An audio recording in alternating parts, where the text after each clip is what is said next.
Assalamualaikum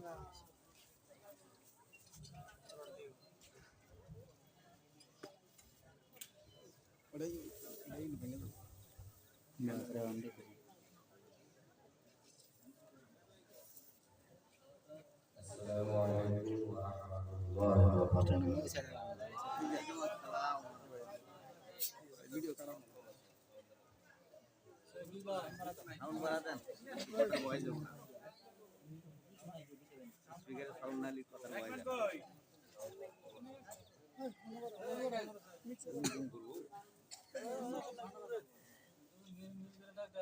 সকলে ভালো আছেন?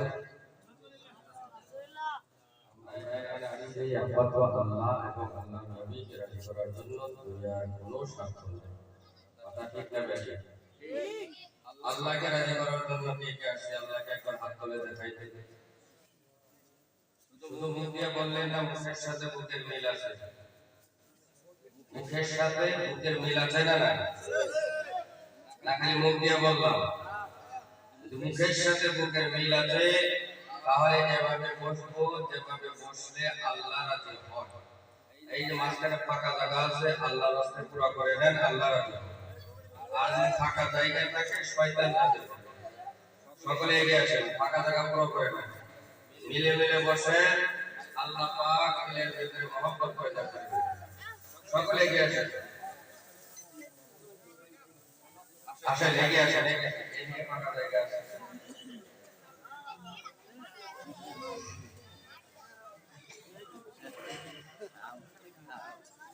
সবাই মিলে মিলে বসে।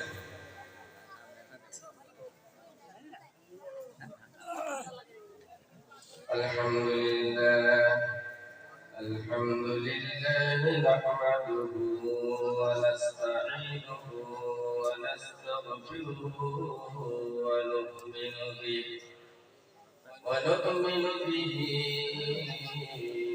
ওয়া নাতাওয়াক্কালু আলাইহি ওয়া না'উযু বিল্লাহি মিন শুরুরি আনফুসিনা ওয়া মিন সাইয়্যাতি আ'মালিনা। من يهده الله فلا مضل له ومن يضلله فلا هادي له ونشهد أن لا إله إلا الله وحده لا شريك له ونشهد أن سيدنا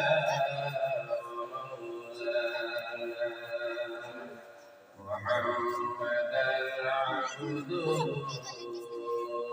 ورسوله الذي أرسله بالحق بشيرا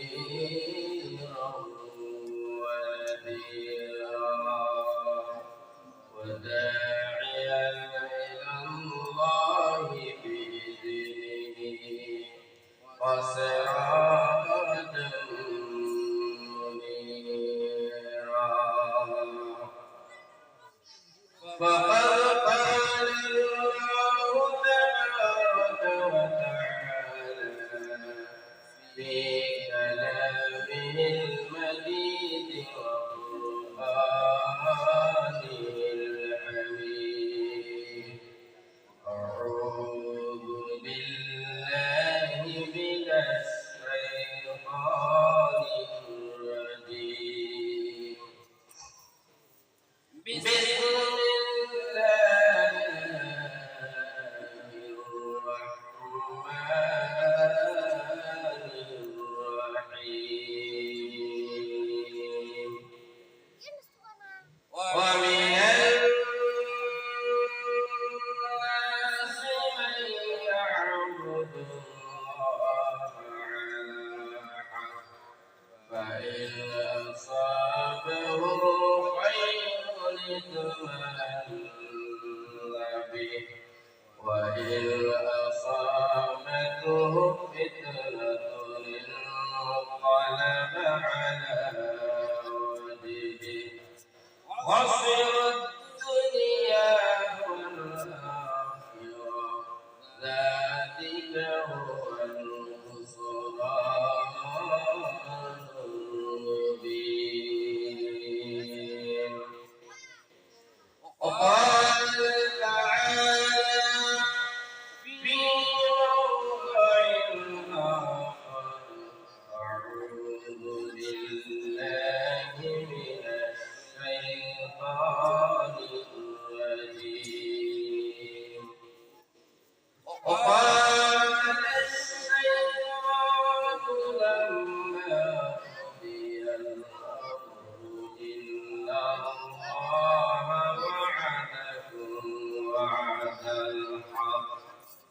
ووعدتكم فأخلفتكم وما كان لي عليكم من سلطان إلا أن دعوتكم فاستجبتم لي فلا تلوموني ولوموا أنفسكم ما أنا بمصرخكم وما أنتم بمصرخي وقال النبي صلى الله عليه وسلم ثلاثة لا يدخلون الجنة ولا ينظر الله إليهم يوم القيامة العاق والديه والمرأة المتنزلة المتشبهة بالرجال والزيتون وثلاثة لا ينظر الله إليهم يوم القيامة العاق بوالديه والمؤمن الصمد والمنان بما أعطى أو كما قال عليه الصلاة والسلام وقال تعالى في شأن حبيبي أعوذ بالله من الشيطان الرجيم إن الله وملائكته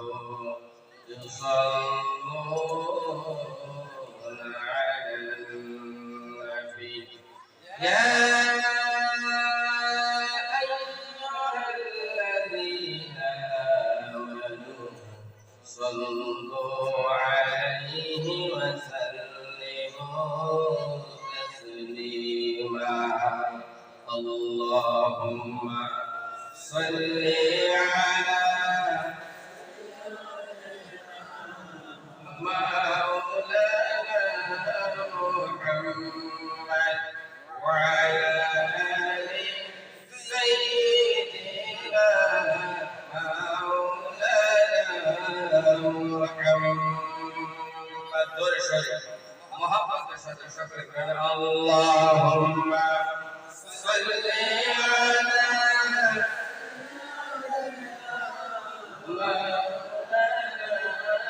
محمد وعلى آل سيدنا مولانا محمد أقام قليلا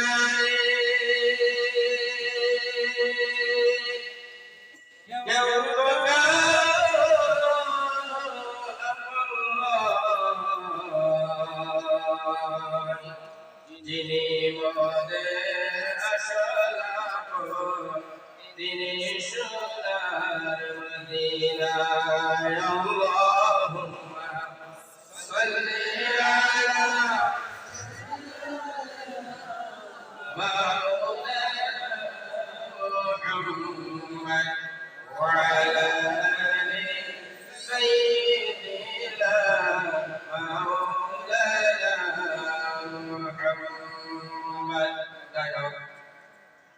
আজকের এই বিশাল ধর্মীয় সভার সভাপতির পদে অলঙ্কিত সুনামধন্য মান্যবর সুযোগ্য সভাপতি সাহেব আজকের জলসার আমন্ত্রিত অতিথিগণ মঞ্চে উপবিষ্ট মুআজ্জাজ উলামায়ে কিরাম মুরব্বিয়ান আযম আমার সম্মুখে বসে থাকা আমার বয়সের মুরব্বিয়ান সকল জাতির মেরুদণ্ড স্বরূপ যুবক তরুণ ভাই ও বন্ধুগণ পর্দার আড়ালে অবস্থানরত সম্মানিত মা ও ভগ্নীগণ সমস্ত প্রশংসা সেই মহান আল্লাহ পাকের জন্য যে আল্লাহ পাক আমাদের উপরে দয়া করেছেন। বলেন কি করেছেন? সকলে বলেন আল্লাহ যদি দয়া না করতো আমরা কি এখানে আসতে পারতাম? এখন অনেক মানুষ কিন্তু রাস্তায় দাঁড়ায় আছে না, কথা বলে আছে না, অনেক মানুষ বাড়িতে বসে আছে, এখন পর্যন্ত এই জান্নাতের টুকরা সদৃশ পরিবেশে তারা বসতে পারে না। যে মহান আল্লাহ পাক আমাদের উপরে এত দয়া করলেন, সেই আল্লাহ পাকের দরবারে আমরা সকলে সুস্থ কণ্ঠে একবার শুকরিয়া আদায় করে নিয়েছি, সকলে পড়ছি আলহামদুলিল্লাহ। আলহামদুলিল্লাহ আওয়াজ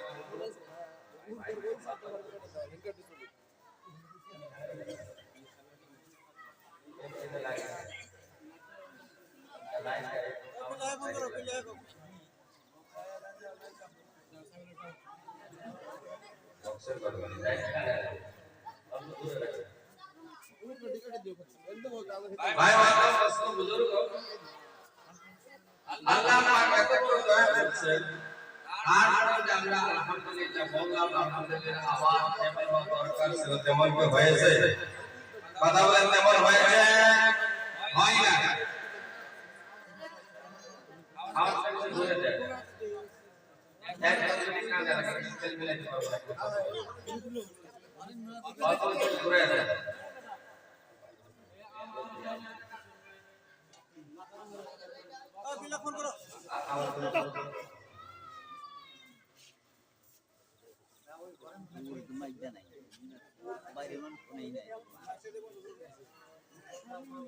না এই যে মাথার উপরে যে আওয়াজ লাগবে বুঝতে শুনতে পারবে, ওইটার জন্য মানে বর্ডারের অসুবিধা না, যার জন্য পুলিশও অবজেকশন আছে, ওই ফরেন কোটা কাটি দিতে হবে, ওইটা কাটা যায় এই আওয়াজটা যে এখানে আসে, ওই আওয়াজটা না এসে এখানে তো লাগছে।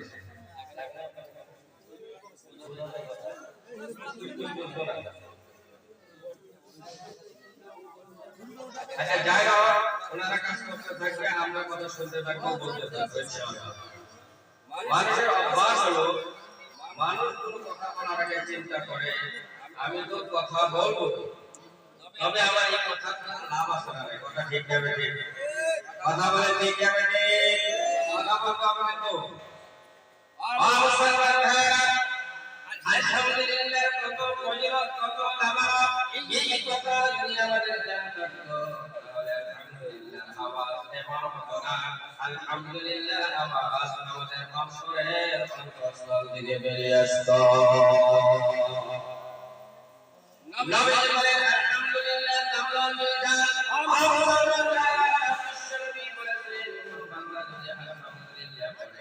আল্লাহ পাক ওই বান্দার মিজানের পাল্লাটা করে দেয়। তাও দুই একজন কইছে সুবহানাল্লাহ, হ্যাঁ আমরা বুঝি, আপনারা বুঝেন তাই? মুসলমান আলহামদুলিল্লাহ বলতে, সুবহানাল্লাহ বলতে কোনদিন কৃপণতা করবেন না। কারণ নবীজি বলে কোন বান্দা যদি একবার সুবহানাল্লাহ পড়ে, আল্লাহ পাক ওই বান্দার জন্য জান্নাতের ভিতরে একটা গাছ রোপণ করে দেয়।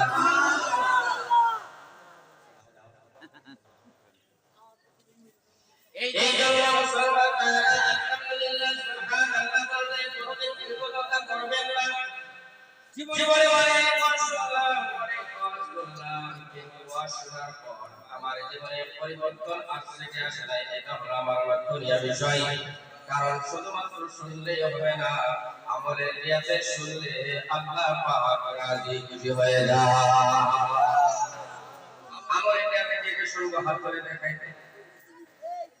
আমল করবে, সত্যি করবে, সব যদি একটা আমল দিয়ে যায়, আমল করবে, কপালটা ফুটে যাবে, জীবন ধন্য হয়ে যাবে।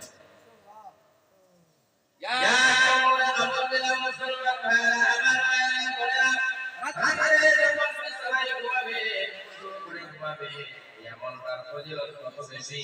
আল্লাহর নবী বলেন বান্দা যদি রাতে ঘুমানোর আগে ওযু করে বিছানায় ঘুমায় আর ঘুমের অবস্থায় যদি মওত হয়ে যায়, আল্লাহর নবী বলেন ওই লোকটাকে আল্লাহ পাক শাহাদাতের মর্যাদা দান করে দেয়।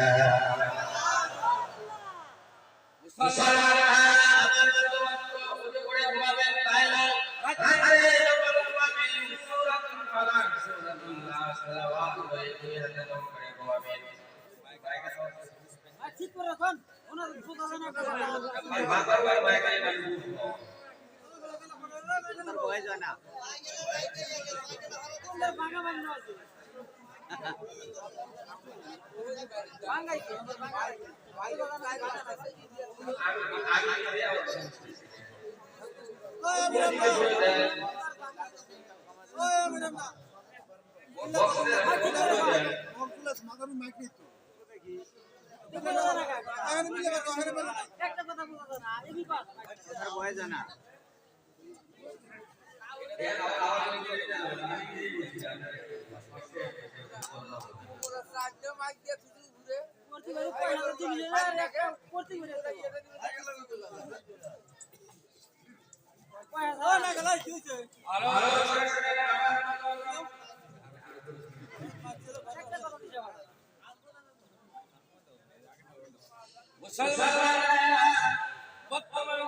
সাউন্ড দেন হুজুরের কথার ভয় যেতেছে না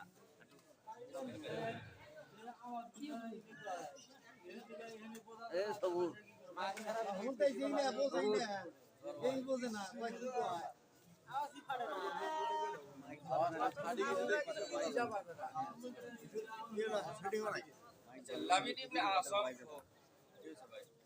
এখন আরো নষ্ট হয়ে গেল আগে তো